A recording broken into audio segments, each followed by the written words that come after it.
Pues como ya les he anunciado, tenemos la primera entrevista y hoy viene con nosotros, estoy encantado porque está don Enrique, el padre Enrique Figaredo, que es un misionero jesuita, administrador apostólico de una diócesis, de un territorio de misión en Camboya, que nos va a explicar el nombre para no meter yo la pata. Tengo que reconocer que me da un poco de vergüenza presentarle yo a él, cuando es el que me debería presentar a mí, porque el importante y el conocido es él. Muy buenas, padre Enrique. Hola, ¿qué tal, José María? ¿Qué tal van las cosas? Fenomenal, pues nada, para allá vamos. ¿Cómo se llama la diócesis? Se llama en Bat Tambang. En Bat Tambang. Bat Tambang, que en sí significa Bat es perder, Tambang el bastón, en donde se perdió el bastón, en un acto de protección de la gente. Sí. Sí, señor. Bueno, vamos a introducirnos un poquito en lo que es Camboya y la labor que hace el padre Enrique Figaredo desde hace muchísimos años. Vamos a poner un pequeño vídeo que nos va a mostrar su obra. Camboya es un país asiático que tiene una superficie como la mitad de España, con 16 millones de habitantes, de los cuales el 50% es menor de 25 años. Los camboyanos son budistas en su mayoría y solo el 1% son católicos. En los años 70, durante el régimen de Pol Pot, el Partido Comunista de Camboya asesinó a más de 2 millones de personas y los más perseguidos fueron la clase alta y los católicos. Hoy el país se sigue recuperando de las guerras y de las minas antipersona. Aún quedan por desactivar 1 millón de los 10 que había. Camboya es uno de los países más pobres del mundo. El 70% de la población es analfabeta. Otro de los grandes problemas es el tráfico humano de niños y niñas. Así nos lo cuenta la hermana Gema Extremo, misionera salesiana. Nuestra comunidad acoge a 100 jóvenes y niñas que por distintos motivos no pueden estar en sus casas y no pueden recibir educación. Por ejemplo, tenemos una joven que cuando ella era de infantil, la madre intentó venderla. La rescataron las hermanas y entonces ahora está aquí. Lo más normal es que o que se casen con 16, 17 años o la prostitución, o trabajando en las fábricas de otros países, ¿no? Vienen aquí, entonces intentamos darles una educación para que puedan poner su propio negocio o pueden acceder a la universidad y a la vez siguen trabajando. La prefectura de Battambang, dirigida por el misionero jesuita Monseñor Enrique Figaredo, conocido como el obispo de la silla de ruedas, tiene muchos proyectos de evangelización en este país, enfocados a los más pequeños y los pobres. El padre Enrique Figaredo estuvo primero en Tailandia, según tengo entendido. Allí fue destinado y ahí estuvo en un campo de refugiados. Eso. Yo fui destinado a trabajar con refugiados, que eran camboyanos, y allí, por el tema de la guerra, teníamos muchas personas heridas de mina y a mí me dieron como misión los jóvenes que eran heridos de mina, ¿no? Y de aquella no existía el concepto, pero eran niños soldados. O sea, eran chicos que eran muy jóvenes, tenían entre 16, 18, 20 años y les faltaban las piernas porque habían pisado una mina en el campo de batalla. Y después también había civiles. Y entonces yo entré con los refugiados y de su mano.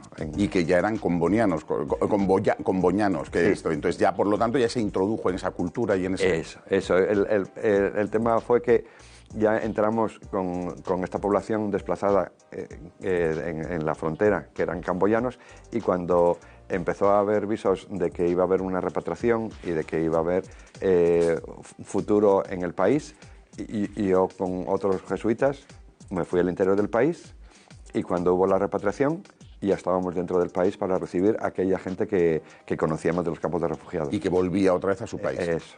¿Y qué es lo que se encontró cuando vaya a Camboya por primera vez? ¿Qué es lo que se encontró? Porque eso debió ser una visión un poco... Bueno, a lo mejor ya con la experiencia de Tailandia quizás sea más fácil, pero... Sí, pero fue fácil. Era muy pobre, muy pobre. Todavía seguimos en muchísima pobreza, pero no había nada. Pero nada, absolutamente nada. Era un país roto por la guerra, los edificios todos destrozados, las carreteras, las escuelas, los hospitales. Es que no había absolutamente nada, no había nada de economía y la gente sobrevivía de sus cultivos y de sus pequeñas labores económicas en el campo, ¿no? Y, por decirlo así, no había ni Coca-Cola, o sea, ni agua embotellada, o sea, no había nada. Y en el mercado tampoco había nada. Y cuando llegamos, pues era una situación, pues, por decirlo así, de emergencia.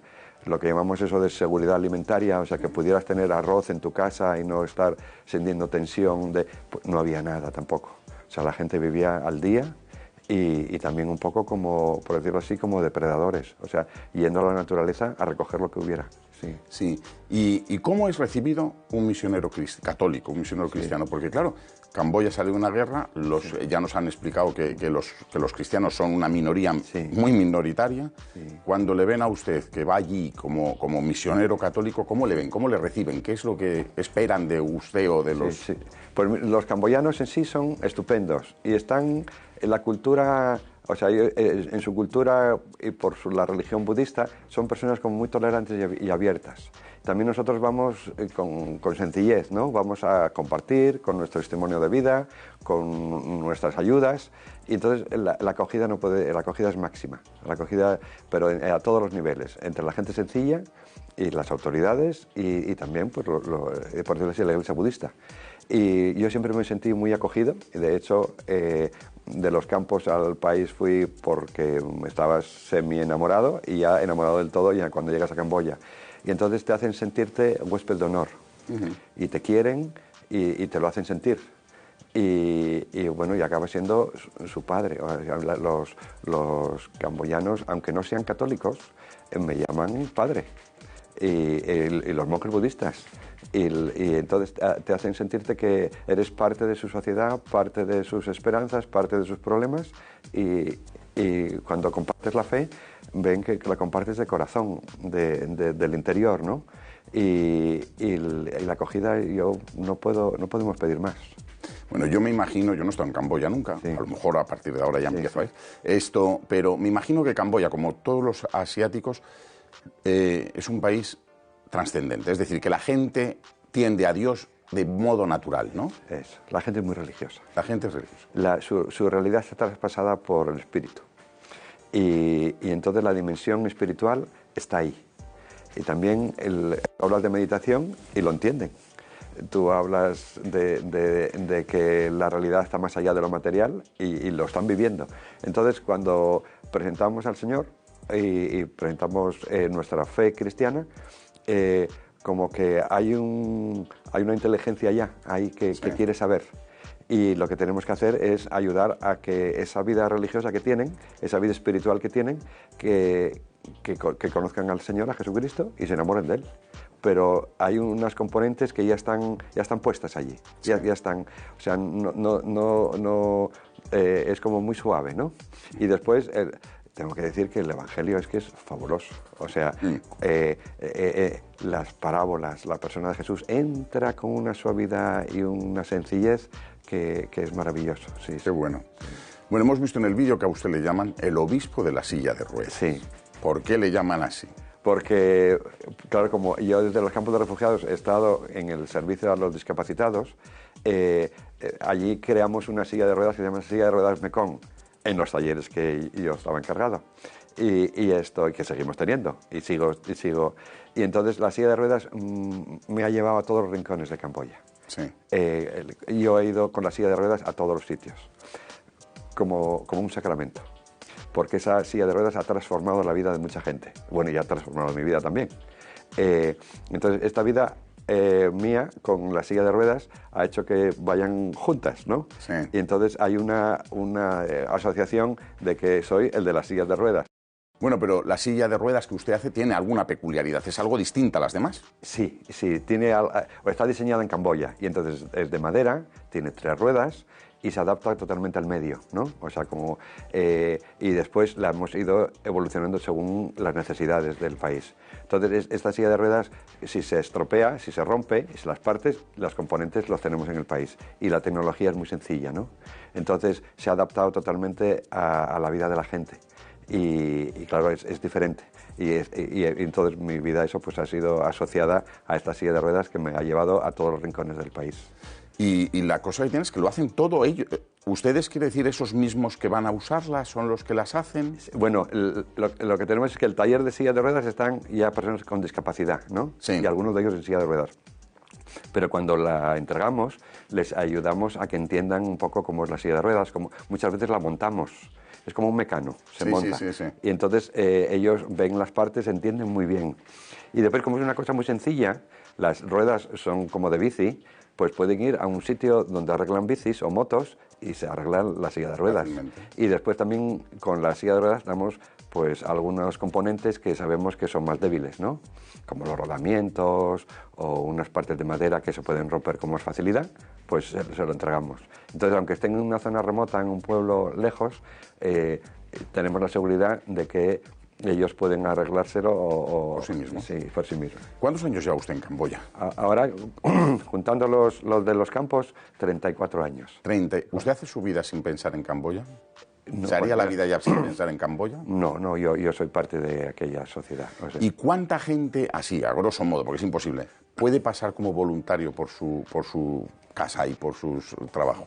Bueno, pues tenemos un grupo como de 10 voluntarios que normalmente vienen por un año. Sí. El problema es que como la inmersión te hace también querer, pues muchos voluntarios se quedan más de un año. Sí. Y después tenemos algunas pues cooperaciones más cortas, ¿no? De equipos médicos que vienen y vienen una semana, 15 días. Y hoy en día, bueno, yo siempre me he nutrido de voluntarios y españoles, ¿no? Porque Sí. es donde tengo mis conexiones. Pero como ya llevo tiempo allí, pues los de Singapur, los de Filipinas, de Indonesia, pues cada vez son más. Y el concepto de misionero voluntario ya está más empieza a calar. introducido. Eso. Y después el modelo, tengo que decir que el modelo español es maravilloso. La gente que tenemos de España son excepcionales. Usted, además de este proyecto que es la silla de ruedas, tiene otros proyectos en su territorio y algunos incluso patrocinados por las obras misionales pontificias Sí. o ayudados por ellas. Sí. Bueno, pues tenemos de educación básica, educación muy sencilla, que va desde el kinder a sexto, y lo que hacemos es que en toda escuela donde estemos cercanos, siempre que haya escuelas para los niños y dispensarios, y estamos también ayudando un poco al desarrollo rural, que ahora entra la tecnología, ¿no? Y entran los químicos, y entran las... Bueno, pues también con las ideas de Laudato Si, de cuidar la naturaleza y cuidar la vida de la gente, estamos desarrollando la agricultura de una manera más sostenible, ¿no? Que el pequeño campesino pueda tener una producción mejor, de más calidad, con mejor técnica, y entonces pues pequeños sistemas de irrigación, pequeños sistemas de mezclar cultivos, y que tengan, bueno, pues comida en casa, que no tengan que salir afuera, ¿no? Sí. Una pregunta rápida para terminar, porque ya se acaba el tiempo. ¿Vale la pena ser misionero? Después del sufrimiento que usted ve, sin duda, y del dolor de las personas, ¿vale la pena entregar la vida por esto? Claro. Bueno, lo primero, para el beneficio es para la persona que va, porque vemos a Dios todos los días. Dios es evidente cuando vas a la gente sencilla y estás con ellos te transparentan la presencia de Dios. Y ahí eso ya es impresionante. Y lo segundo es que podamos hacer que esa presencia de Dios sea evidente para ellos, en que la puedan formular, la puedan sentir y que sepan que son portadores de un Dios salvador. Y eso es muy bonito, cuando ellos se dan cuenta que Dios está con ellos, que la gente sencilla tiene a Dios de verdad y que pueden compartirlo con los demás. Es una preciosidad. Tengo que decir que nuestras reuniones de jóvenes, nuestras liturgias, nuestra manera de vivir la fe allí, con la cultura camboyana y la sencillez que tienen, evangeliza a cualquiera. Pero la manera de celebrar evangeliza a los vecinos. Y todo va de una manera orgánica, suave, como yo pienso que el reino de Dios va, ¿no? Sí. Con suavidad, sencillez, y Camboya es una muestra de esta presencia de Dios. Bueno, Padre Enrique, yo estoy encantado. Le he conocido ahora y me estoy encantado. Todo el mundo hablaba de él, yo le tenía como yo era un fan en la sombra. Pues nada, muchas gracias por estar con nosotros. Muchísimas gracias. Gracias por venir a este programa.